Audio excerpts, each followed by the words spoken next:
Hello friends, எல்லாரும் எப்படி இருக்கீங்க? நான் ரொம்பவே நல்லா இருக்கேன். 2024ஓட லாஸ்ட் வீடியோ இது. ஆக்சுவலாக நான் இந்த வீடியோ எடுக்கணும், அப்லோட் பண்ணணும் அப்படிங்கிற ஐடியாலே இல்லை.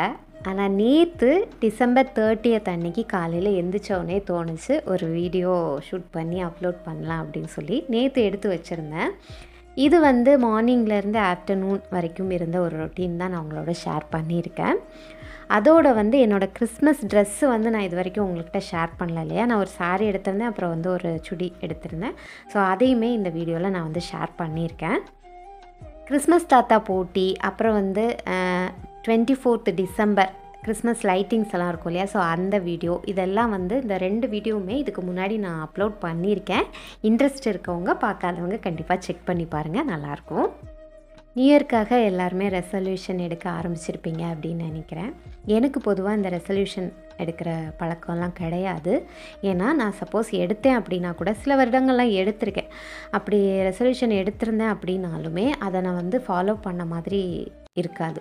அதனால எதுக்கு வீணா அப்படின்னு சொல்லிட்டு எந்த ரெசல்யூஷனுமே எடுக்க மாட்டேன். பட் நான் லாஸ்ட் இயரில் நடந்த நல்ல விஷயங்களாக இருக்கலாம், இல்லை எனக்கு நடந்த கெட்ட விஷயங்களாக இருக்கலாம், அதை நான் ரீகால் பண்ணி பார்ப்பேன். அது நல்ல விஷயமாக இருந்தாலும் சரி, ஒரு கெட்ட விஷயமாக இருந்தாலும் சரி, அது மூலமாக நமக்கு நிறைய படிப்பினைகள் கிடச்சிருக்கும் இல்லையா. அது இன்னும் ஒரு ஃப்யூச்சருக்கும் நமக்கு யூஸ் ஆகும். அதிலேருந்து நம்ம கற்றுக்கிட்ட பாடங்கள் இனி ஃப்யூச்சரை நம்ம ஃபேஸ் பண்ணுறதுக்கும் ரொம்பவே யூஸ்ஃபுல்லாக இருக்கும். ஸோ அதனால் நான் அதை ரீகால் பண்ணுவேன். 2024 உங்களுக்கு எப்படி போச்சு அப்படின்னு சொல்லி கண்டிப்பாக கமெண்ட் பண்ணுங்கள். எனக்கு அப்படின்னா நார்மலாக, ரொம்ப ஹாப்பியாகவும் இல்லை, ரொம்ப சேடாகவும் இல்லை, நார்மலாக போச்சு அப்படின்னு நான் சொல்லுவேன். 2024 நான் கற்றுக்கிட்டது அப்படி இல்லை அப்படின்னா நான் ரியலைஸ் பண்ணது என்ன அப்படின்னா, இது என்னோடய பர்சனல் ஒப்பீனியன் தான். யாருக்கிட்டேயும் நான் இதை திணிக்கலை. என்னோடய பர்சனல் ஒப்பீனியனில் நான் கற்றுக்கிட்டது, நான் ரியலைஸ் பண்ணது என்ன அப்படின்னா, நம்மளோட சந்தோஷமாக இருக்கலாம், இல்லை கஷ்டங்களாக இருக்கலாம், அதை மனுஷங்கக்கிட்ட ஷேர் பண்ணுறத விட கடவுள்கிட்ட ஷேர் பண்ணுறப்ப அது ரொம்ப நல்லா இருக்குது அப்படிங்கிறத நான் ரியலைஸ் பண்ணேன். பிகாஸ் நம்மளோட சந்தோஷம் அப்படின்னா அது கடவுள் தர்ற ஹாப்பினஸ் தான். அதுக்கு நம்ம தேங்க் பண்ணணும்.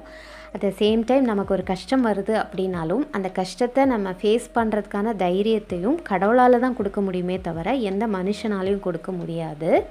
அதே மாதிரி நமக்கான அந்த கஷ்டத்து மூலமாக நமக்கு என்ன கஷ்டங்கள் வருதோ அதுக்கான பதிலையும் கடவுளால் மட்டும்தான் கொடுக்க முடியும். கடவுள் கொடுக்குற அந்த பதில் கொஞ்சம் லேட் ஆகலாம், அவ்வளோதானே தவிர அந்த ஒரு நியாய தீர்ப்பு கொஞ்சம் லேட் ஆகலாமே தவிர கண்டிப்பாக உண்டு அப்படிங்கிறத எனக்கு ரியலைஸ் பண்ண முடிஞ்சிச்சு. என் லைஃப்பில் நடந்த நன்மைகள், நடக்க போகிற நன்மைகள் எல்லாத்துக்காகவும் கடவுள்கிட்ட நான் நன்றி சொல்லிகிட்டே இருப்பேன். அதே மாதிரி எனக்கு ஏதோ கஷ்டம் வருது அப்படின்னா நான் மனுஷங்கக்கிட்ட கண்டிப்பாக நியாயத்துக்காக இனிமேல் போய் நிற்க மாட்டேன். அது வேஸ்ட்டு. கண்டிப்பாக கடவுள்கிட்ட தான் போய் நிற்பேன். என் லைஃப்பில் நான் ஃபேஸ் பண்ணது எல்லாத்துக்குமே நியாயம் கிடைச்சிருச்சா அப்படின்னு சொன்னால் ஃபுல்லாக கிடைக்கல. ஆனால் கண்டிப்பாக கிடைக்கும். நான் சிந்தின கண்ணீருக்கும் நான் பட்ட வேதனைக்கான பலன் கண்டிப்பாக கடவுள் கொடுப்பாரு அப்படிங்கிறத நான் கண்டிப்பாக பிலீவ் பண்ணுறேன். ஷார்ட்டாக சொல்லணும் அப்படின்னு சொன்னால், வாழ்க்கையில் என்ன தான் நடந்தாலும் கடவுளோட துணையை எடுத்துக்கிட்டு ஸ்ட்ராங்காக போல்டாக ஃபேஸ் பண்ணணும் அப்படிங்கிற ஒரு மனநிலைமைக்கு நான் வந்துட்டேன். ஓகே, பாஸ்ட் இஸ் பாஸ்ட் இல்லையா. 2024 எண்டுக்கு வந்தாச்சு. நடந்ததெல்லாம் நல்லதுக்கே அப்படின்னு சொல்லிட்டு போயிட்டே இருக்கணும். ஓகே, நியூ இயருக்கு நான் என்னெல்லாம் திங்க் பண்ணியிருக்கேன். ரெசல்யூஷன் கிடையாது, ஆல்ரெடி நான் சொன்ன மாதிரி தான். ரெசல்யூஷன்லாம் எடுத்து நான் என்றைக்குமே அதை ஃபாலோ பண்ணது கிடையாது. ஸோ என்ன ஒரு புது தொடக்கம் ஆரம்பிக்க போகுது இல்லையா. ஸோ அதில் என்னெல்லாம் பண்ணலாம் அப்படின்னு சரி நம்ம ஒரு திங்கிங் இருக்கும் இல்லையா. அதில் என்ன அப்படின்னா செல்ஃப் கேர் கொஞ்சம் நல்லா பண்ணணும் அப்படின்னு நினச்சிருக்கேன். முன்னாடிலாம் நான் ஸ்கின் கேராக இருக்கட்டும், ஹேர் கேராக இருக்கட்டும், என்ன நான் ரொம்ப கேர் பண்ணிப்பேன். ஆனால் இப்போ கொஞ்ச நாளாக அது எல்லாத்தையுமே விட்டுட்டேன்.